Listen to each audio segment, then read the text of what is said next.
May dalawang bata. May dalawang batang kapwa Pilipinong nasa bansa natin. Ang isa'y umuwi sa halos giban at kubong walang tabing.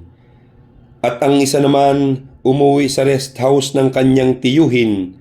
Sabay nakatulog na ang isa'y busog at ang isa'y bitin. At kinabukasan, sa wimpalad silang kapwa di nagising. Si Jan ay impatso ang ikinamatay at si Juan dapil. Ang dalaway sabay ring pinaglamayan at sabay inilibing.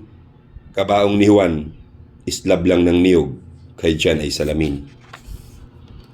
Kay Juan ay walang nagbasbas na pari, ngunit kay Jan 6. May arsobispo pa at saka kardinal at ang misa Latin. Bulak lang ang tanging sa kabaong ni Juan palamuting turing. Subalit ang kay Juan, may remote control pa at sadyang nagniningning.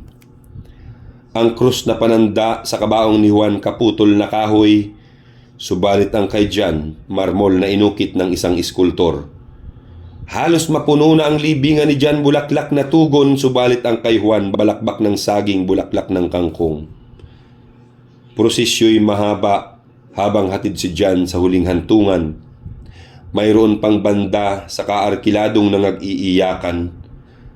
Subalit kay Juan ang tanging naroon ay luha ang nanay saka ang kanilang totoong karamay ilang kapitbahay. Naroon din naman kalaro ni Juan, pawang nalulumbay dahil pumanaw na ang batang lata lang ang naging laruan. Na ang matay lubog, mutait may marka ng panis na laway sa humpak na pisngi ng mapa ng bansang perlas ng silangan.